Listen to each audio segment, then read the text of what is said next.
All right, here we go. Let's finish up what we were doing yesterday, and then it's still 6-6, but it'll seem a lot different, but it's still factoring polynomials. We're still learning all these different ways to factor. What are some ways that we've learned to factor up to this point? Some like easy stuff, especially like the quadratics. There was like factor by greatest common factor, right? We started off that way. Then we had some special ones. We had like difference of two squares. We had perfect squares. Then we just had regular trinomial factoring, right? With the two parentheses and what multiplies to be this and the same two numbers add up to be this. So we've done a lot of factoring. And then we have gotten up to this, factoring cubes and fourths and all that kind of stuff. So that's where we're landing right now. So let's take a look at example 4. All right, so it says to factor, and we're going to do more stuff with this after we factor it. We're going to do more stuff after we factor it. So factoring is super important because we're actually going to use this stuff to solve for x and find out what x is equal to. You know that's super important in algebra. You know it's important in geometry. It's definitely important in algebra 2 and beyond. Solving for the missing variable. Okay, that's what math kind of boils down to a lot, at least high school math anyway. All right, so p of x equals 2x cubed plus 3x squared minus 1. All right. So here's one problem where you have that p and q. Remember we did that p and q yesterday? Which one was the p? Which one was the q? Do you remember? The p is the constant. Okay, the p is the constant, and the q is the coefficient of the, excuse me, it's the coefficient of the lead, how would you say it, of the leading coefficient. Let's say that, okay? So that would be the q. That's a q. It's weird looking, but that's a q. Everybody got it? So what I'm going to do is let's find all the factors of p and all the factors of q, and then what we're going to do eventually is we are going to divide them, okay? And those are possible roots, okay, for the answer, all right? Let's just put it on top like this. The first one's easy. What is it? What are all my factors of 1? Just plus or minus 1. That's it. Nothing else. Okay, that was easy. All right, but what about the q? This is 2. So what times what is going to give you 2? What are my possible? So plus or minus 1 and plus or minus 2 and nothing else, correct? So what we're going to have to do now is we're going to do some division. All right, so to find all the possible factors. So once we divide these, then we're going to get all the possible factors for this polynomial.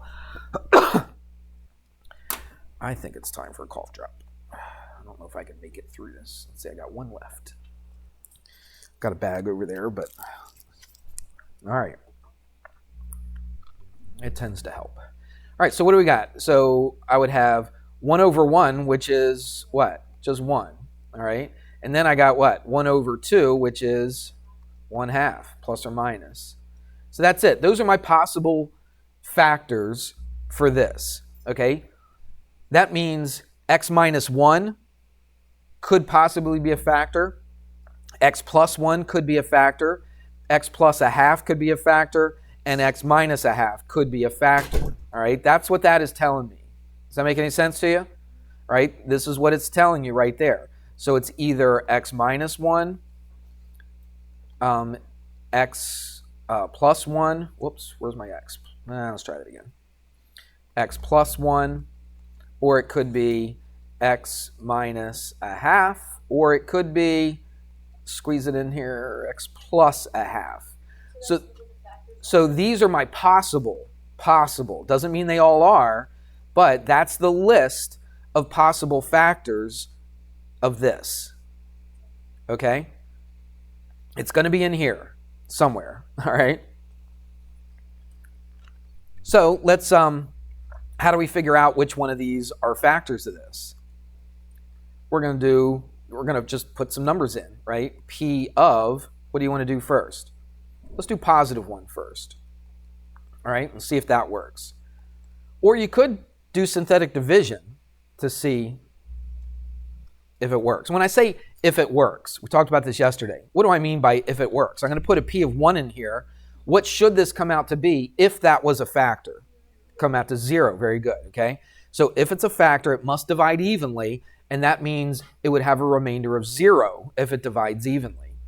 So let's put it in here. So it's 2 times 1 cubed plus 3 times 1 squared minus 1. Let's see what that comes out to be. That's a 1, that's a 2, plus 3. Nope, that's not going to be 0. I don't even care what the remainder is. All right, I just know it's not 0, so I'm not going to use it. So that is not going to be a factor. Does that make sense? What's the next number you're going to try? Yeah, I would try -1. I mean, it doesn't matter. You could try any of them, right? Any of these 4 right there. But I like to go in order. It just kind of makes sense. Let's put a -1 in there. So this is 2 -1 cubed plus 3 times -1 squared minus 1. Let's see what we get here. That's a -1. That's a -2. That's a plus 3. So that's a positive 1 minus 1 is 0. Yay, it works. Okay, so that is a factor. So so -1.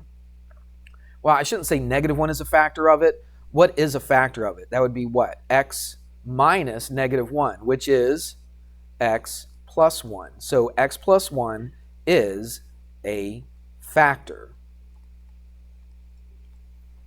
Okay? Now, how many factors will there be? 3, because you look right there. Okay? So there will be 3 of them. But that's one of them. All right?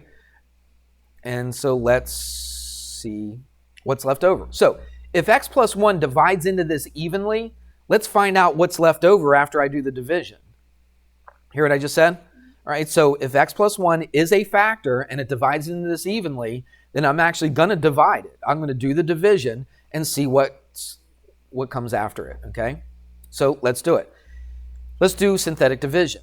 So what do I put in that little box? A -1, that's correct. All right, so that p of -1 works. I put the -1 right there, and I'm looking at this, and I'm dividing this by x plus 1. So I put the coefficients. So that's a 2, that's a 3. Do I put a -1 right away? Do I? Why 0? Because there's no x right there. So you have to go in order, okay? You got an x cubed, squared, you got to have an x, all right, to fill in that place value. Remember we did that division? If you didn't have that 0 there, you wouldn't be able to bring down the correct number. All right, so you need the 0 there for the x, and then you can put the -1. All right, so it's very important to remember that. Leave yourself a little room before you put that line, drop down the 2, and now we do our steps. So we multiply these together, you get -2. Add them up, you get a +1. Multiply them, you get a -1. Add them up, -1. Multiply them, +1. Add them up, 0. Okay? That's good. That's what it should be. If you came out to a different remainder, you either put the wrong number in, you divided by the wrong number, or you just did the division wrong. Okay? So you will come out with a 0 every time. What does that mean? That means that this is my remainder, that's my constant, that's my x squared. So what do I have now? I got 2x squared, what? Plus 1x minus 1, and this is being multiplied by that factor, x plus 1. So those are my factors so far. Now yesterday, we tried to factor this. Remember that? Tried to factor it, but it wouldn't factor. But this actually does factor. Okay, so let's do it. It's just a binomial, right? It's a quadratic. That's not a binomial, I'm sorry. It's a quadratic. So let's see what we can do. All right, so I'm going to put 2 parentheses. I'll do a little guess and check right here. So this times this has to be 2x. So I would think that one would be 2x, the other would be x. Would you agree? And this times this has to be a -1. So I could put, watch, I'm going to do this on purpose. I'm going to put +1, -1. But the thing is, the outside and the inside have to add up to be what? +1, do they? The outside is -2x, the inside is +1x. Nope, that's a -x. That doesn't work. So what could I do? Yeah, switch my signs. Yep, let's make this one negative and make this one positive. And let's see if that works. Does the outside That's a positive 2x. The inside is negative 1x. Do they add up to be positive 1x? Absolutely, they do. So I have factored it. And that's it. I factored it, and that's all they want you to do. And that's your answer right there. It just says to factor. Eventually, they're going to do this. I'll give you a little sneak preview. You okay with that? Eventually, they're going to say that instead of p of x equals this, they're going to say this equals 0. Solve for x. So what would you do? You'd factor it just like we did, set it equal to 0. Now, they don't ask you to do that on this lesson, but they will eventually ask you to do this. So what would you do? Set them all equal to 0. That's right. So if I set this equal to 0, you can do it in your head, probably. If I set x plus 1 equal to 0, what's x equal to? Negative 1. What if I set this equal to 0? It's a little tougher. Add a 1, divide by 2, so x is a half. Okay? And then what's this going to be? X is negative 1. Look at all these. Are they in this list of possible factors? They are. Okay? There's your positive half. There's your negative 1. There's your positive 1. Sure enough, they're in there, aren't they? We're not doing this right now, but they are going to ask you to do that eventually. Really not that much harder. Okay? Does that make sense? All right. This is something different, right? Something I'm almost positive you did not do in Algebra 1. All right? And even me, I don't think you did this stuff in Algebra 1. Okay. So even though she had a great Algebra 1 class, she didn't even do this stuff. So this is definitely Algebra 2 stuff. We just took a test on this. Almost. I probably could have put this problem on that pre-calc test yesterday. All right. It had a problem on there. It looked almost identical to this. All right. So even in pre-calc, we'll do it. So next year, when you take pre-calc, at least I'm not expecting you to walk in the first day we do this stuff and say, oh, yeah, I know how to do that. Da, da, da, da.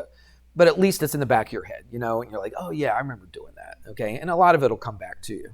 All right. Enough of that. Ready to do some more factoring? So now we're going to do, I'll just write the topic right here. It's the sum and difference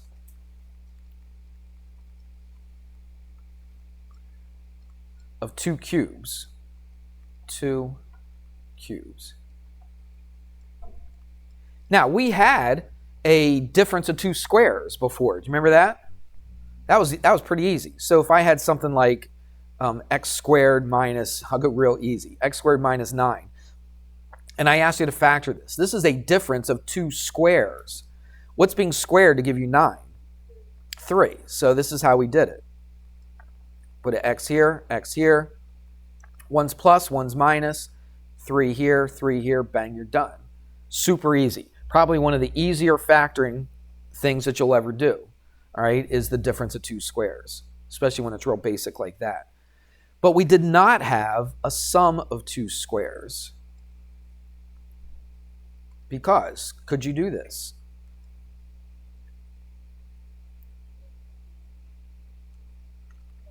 Nope. There's an x and an x. Can I put a 3 and a 3 here? Or a 9 and a 1? What's my middle coefficient?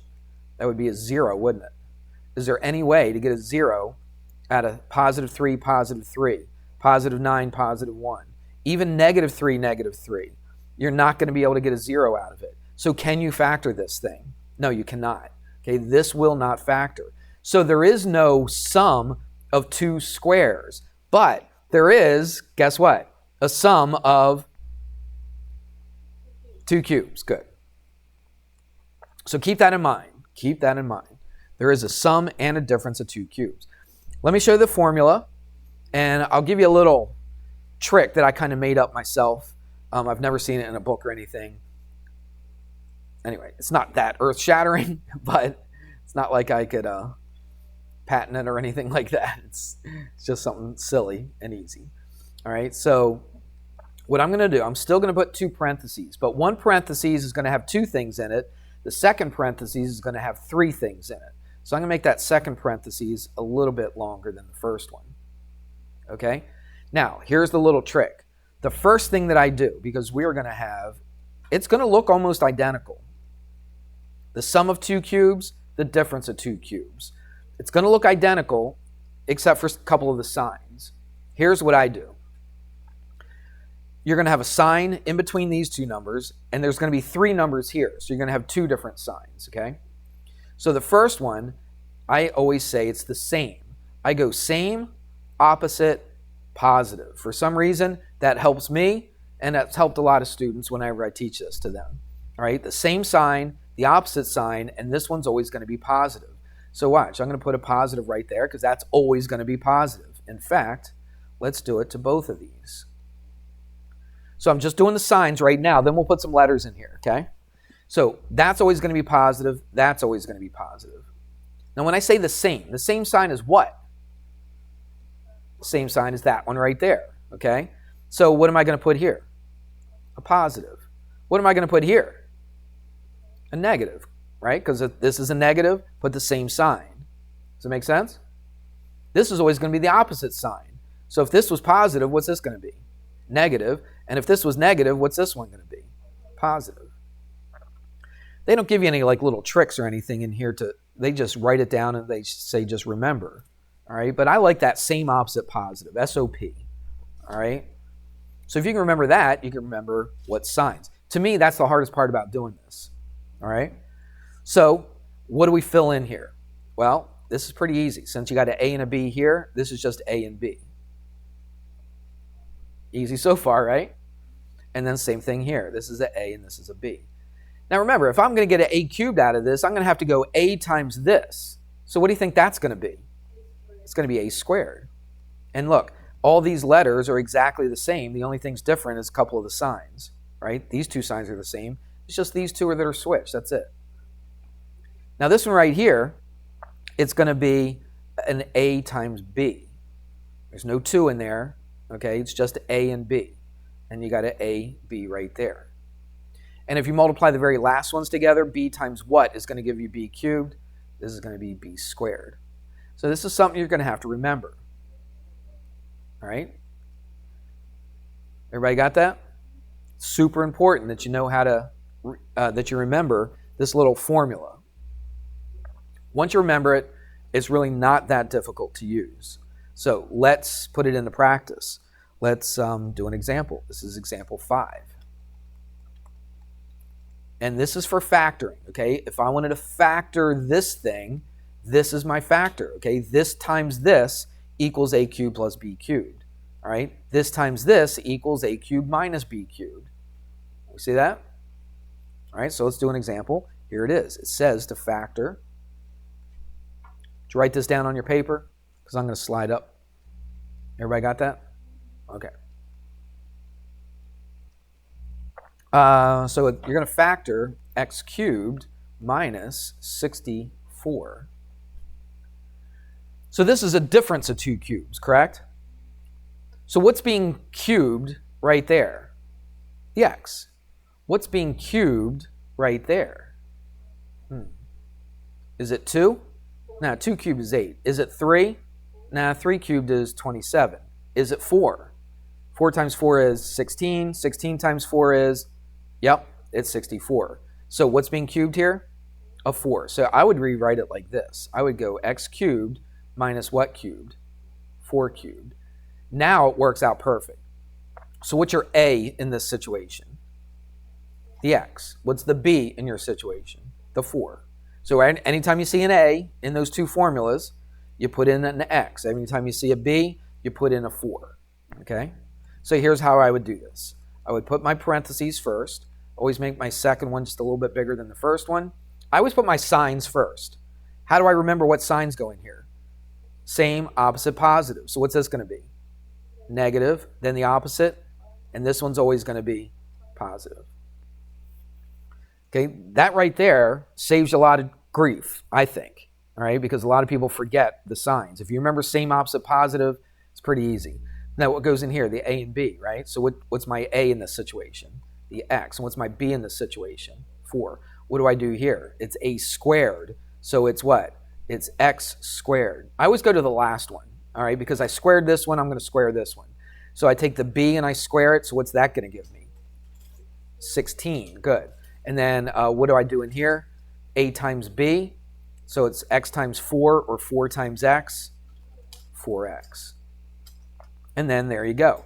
If you could factor this, then you should factor it. There will be times where you can factor that thing, okay? But does this factor? No, since they're both plus. 4 times 4 is 16. 8 times 2, there's no way to get a 4 out of that, is there? When I add those numbers together. So it's completely factored. That's it right there. So that is your answer. You just factored a difference of 2 cubes. Let's do one more. This one's a little bit more involved. Same idea though. So it's 8c cubed plus 27 d to the 6th. D to the 6th. That's not a cube. What's up with that? Well, you can make it into a cube though, couldn't you? Yeah. What is it? Yeah, d squared. Right. D squared cubed is d to the 6th, isn't it? All right. Let's start with the first one. What cubed is going to give you an 8? 2. And then what's being cubed with that c? So I'm going to put that in parentheses and put a cubed right there.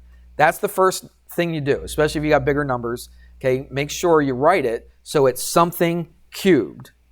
All right, and 2c cubed is 8c cubed. Agreed? All right, plus.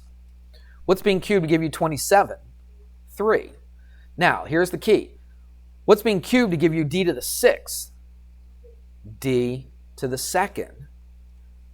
And that's all being cubed. Do you agree? 3 cubed is 27. D squared cubed. What do you do with the squared and the cube? Multiply them together. And that is d to the 6th. So this is my A, and this is the B. This is the bulk of the work. Actually putting it into the formula shouldn't be all that hard if you can remember what the formula is. Would you agree with that? Yeah, I think so. So let's put our parentheses. And then let's put our sign. Same, opposite, positive. So here's my sign. So it's the same sign, positive, opposite sign, negative, and this is always going to be positive. Why is this one always going to be positive? Because no matter if it's negative, forget I said that. I don't know where I was going. All right, so let's put the stuff in here. What's our A? What do I put right here? The 2c. All right, and then what's the B? 3d squared. All right, what do I do with this one? I take the A and I square it, right? So that means I got to take that 2c and I got to square it. So what is 2c squared? 4c squared. I like to do the other square one first before I do the middle one. Doesn't really matter, but that's the way I like to do it. So now I got to take that 3d squared and square that. So if I square 3, I get 9. If I square a d squared, I get what? D to the 4th. And then right here, I just take these two and I just multiply them together. All right, my A and my B. So I'm not going to write 2c 3d squared. What am I going to do?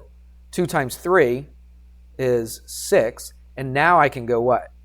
C and then d squared. And that is factored. What looked kind of complicated at first actually turned out to be pretty easy. I think this is easier than that other stuff that we did, isn't it? All right, with that, find the possible factors and the synthetic division and all that good stuff. All right. There you go. Nothing else to say about that. Let's keep moving.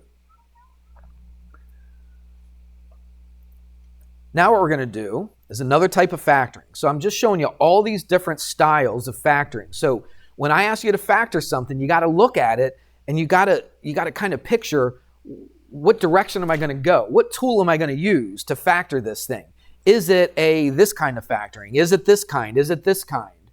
All right? And you got to be able to make that determination to give you the best way to factor these things.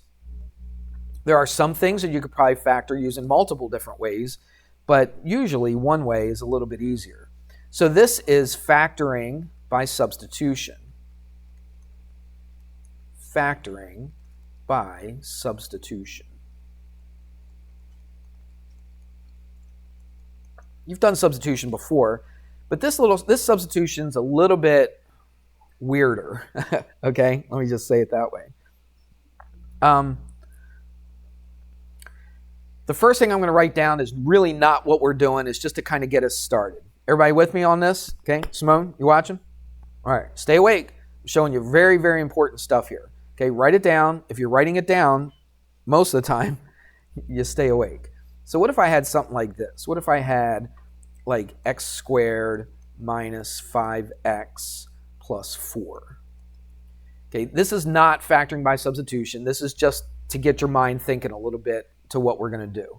This is a real basic quadratic factoring. You know what you would do here? Put two sets of parentheses.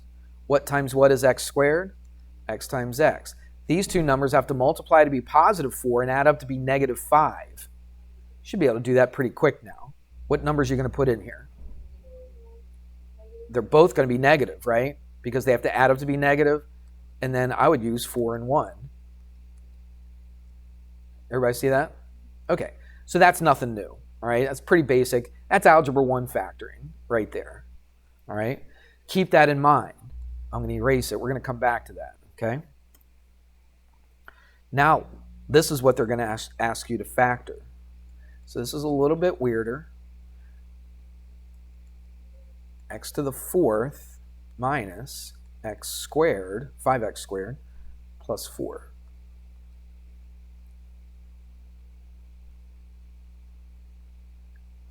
Yep. To tell you the truth, I think the book does this a little bit different. I don't have the book in front of me, but I did take notes on this. And if I remember when I was taking notes on this, I'm like, you know what? I'm going to show them this way. This way is so much better. All right? So watch what I'm going to do. This almost looks like what we just did, doesn't it? You got a 1 in front of this. You got a minus 5. You got a plus 4. Agreed? But the problem is this is not an x squared, and this is not an x. Okay? So what I'm going to do, I'm going to do some different color over here. I am going to do a little substitution to make it into the kind of factoring that I just did and I erased. All right, I'll show you what I'm talking about. So this would be nice if this was just like minus 5x or minus 5a or minus 5b. Would you agree? So what I'm going to do is this. Here's my substitution. I'm going to let a equal x squared. You're like, well, how can I do that? Well, you'll see in a minute, okay? So wouldn't it be easier if this was just minus 5a? What would this x to the 4th be? If x squared is equal to a, then this would be what? This would be a squared, wouldn't it? Okay? What would this be in the middle? Minus 5 what? A. And what would this be? It didn't change that at all. It's just still plus 4. That's the key to this right here. I'm looking at this thing right here, and I want that just to be a single variable. Everybody got me on that? That's what I'm looking for. And you also need to look at it to see if it works. If I make this x squared into a single variable, then this right here, x to the 4th, will be whatever that variable is, squared. All right? Now, if this was an x cubed, wouldn't work. All right? If this was just an x, this wouldn't work.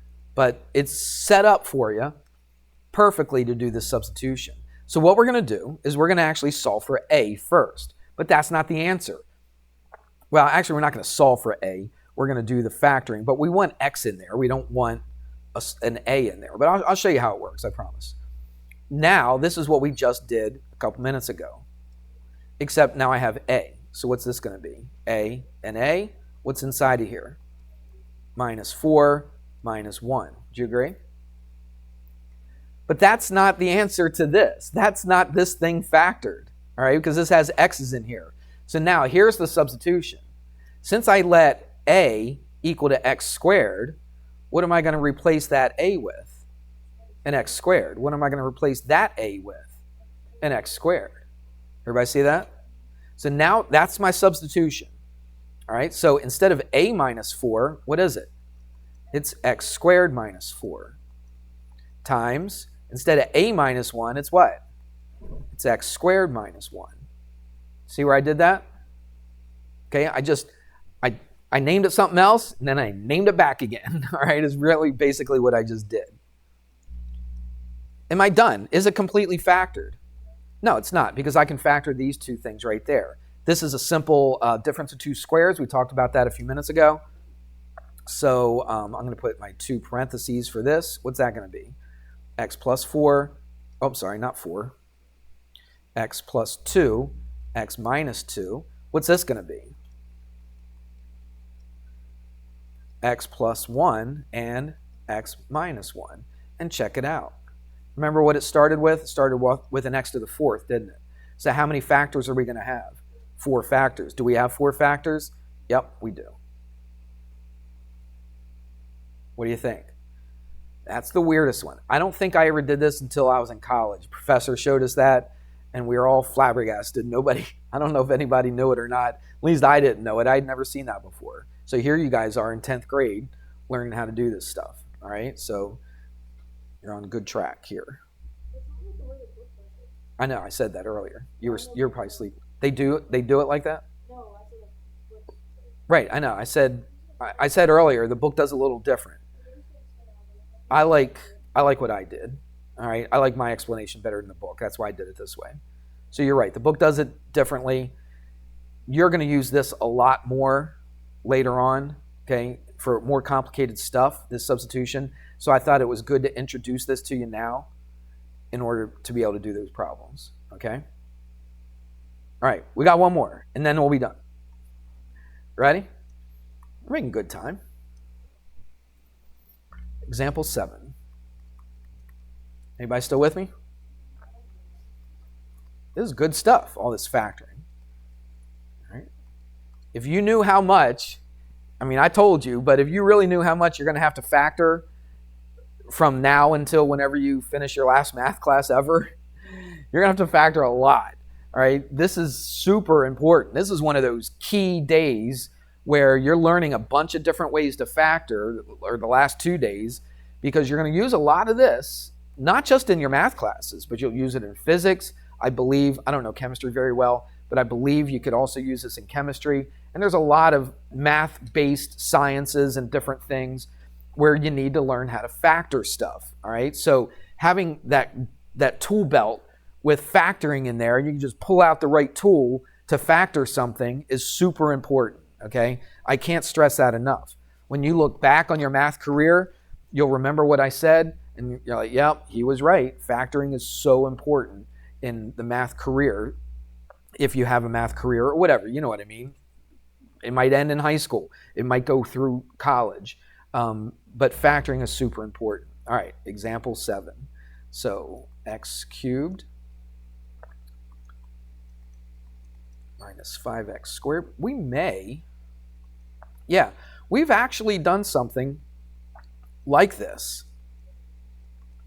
When we factored squares, I showed you kind of a method to do that. Remember, we took like that first coefficient and the constant, and we multiplied them together, and we put it off to the side, and we said, okay, what times what? Then we put it back in, and then we grouped them together. Do you remember that? Well, that's what this is. This is factoring by grouping.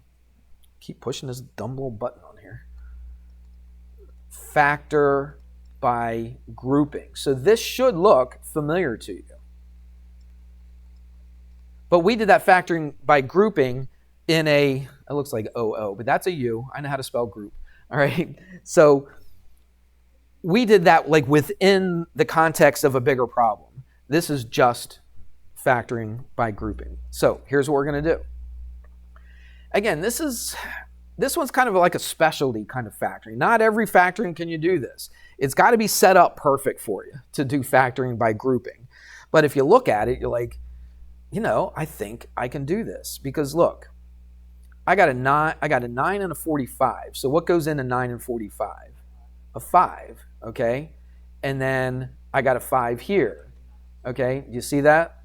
Do you see there's a little bit of a relationship between these two and these two, right? Because if I factored out a 5, right? Or I'm sorry, if I factored out a 9, what would I get? I would get an x and a 5, wouldn't I? And I got an x here and a 5 here. You're like, oh yeah, I think I see a little similarity between these two, all right? And that's where you can do it. Now, the minus sometimes gives us a little bit of trouble. When it's all plus, it's kind of easier, but the minus makes it a little bit tougher. So what am I going to do? I'm going to not put those little curly Q things. I'm going to do this. Okay, that's by the grouping. I just grouped them together. All right, so what I'm going to do is I'm going to factor just this parentheses right now. So what's the only way I can factor this parentheses? What do I have? I got an x squared in common, don't I? So that's what I'm going to do. I'm going to factor out an x squared from this. All right, so I'm taking this, factoring it out an x squared. So what am I left with if I take out an x squared? X minus 5. Okay, you with me? Minus, what's in common with both of these? There's a 9 in common. So I'm going to factor out, not a 9, but a negative 9. Now, this is negative 9, correct? So it's negative 9 divided by, or it's negative 9x divided by negative 9, which gives me x. This is positive 45 divided by what? Negative 9, which gives me a negative 5. See how it works out? So now you have something in common here. If you didn't have anything in common with these two, either did it wrong or you can't factor it by grouping. All right? But if you do have something in common with these two right here, then factoring by grouping is a good way to do it. All right? So what's in common with both of these now? There's an x minus 5 in common, isn't there? All right, so I'm going to pull an x minus 5 out of this. So what am I left with? An x squared. Now I'm going to pull out an x minus 5 from this. What am I left with? A minus 9. Okay? Am I done? Almost, not quite. I still can factor this thing, can't I? Do you recognize it? It's a difference, what? Of 2 squares. So I've got x minus 5. Don't forget about that. And now I can factor these two right here. It's a difference of 2 squares, which makes it super easy. So that's x plus 3, x minus 3, and there you go. You just factor that by grouping. Did it work out the way you thought as far as the number of answers or the number of factors that we thought we should have? Yeah, how do you know? Because of that cubed, all right? Should have 3 of them, and we do. If you wanted to, you don't have to, but you could do distributive property, multiply all those together. What's that going to equal? It's going to equal this big thing right here. Make sense? Yeah. That's not too bad. It's a lot of information at once, okay? Well, we split it up into 2 days. It's a lot of information, but factoring is super, super important. Because again, factoring on its own doesn't really do anything, okay? The factoring leads us to other things, and especially if this was equal to 0. If this was equal to 0 and I wanted to solve for x, then what would I do? I would factor it, set it equal to 0, and what would my answers be here? X equals what? 5, x equals negative 3, and x equals positive 3. And if you wanted, you could take all three, well, not all three at the same time, but individually, put a 5 in for x everywhere there's an x. What's that thing going to become? It's going to be a 0. I could put a negative 3 in for x. That'll be a 0. I could put a positive 3 in for x. That'll be a 0. And that's really important. Why is that important? We kind of touched on it briefly the other day when we did some graphing. What does this thing do? Well, it crosses the x-axis at positive 5, at positive 3, and at negative 3. Okay? And this is an x cubed, so one of them goes up, one of them goes down. So your graph would look something like this. It's not going to be real detailed, but it should look something like this. Okay? Again, I don't know how high up you go. You got to do some other things, or how low this goes, but it'll look something very similar to that. And in your sciences, graphing stuff is super important. All right? So it's good to understand that those are my x's. How did you know what that graph looked like? It all started with graphing, or with factoring that thing. Okay? All right. What'd you guys do? 17 to 24 yesterday? Yeah. Okay, and so today we're going to do 25 to 35. So 25 to 35. That, I think, and we'll call it section 66B. I'm pretty sure that all these are the stuff that we just talked about today. It goes from the difference and sum of two cubes on. Okay, is this stuff right here. All right. All right, we got like 6 minutes. Let me read off the answers to the first homework so you can see if you got them right. Okay. All right, we'll do that. So that thing right there, 25 to 35, is due tomorrow. Yeah.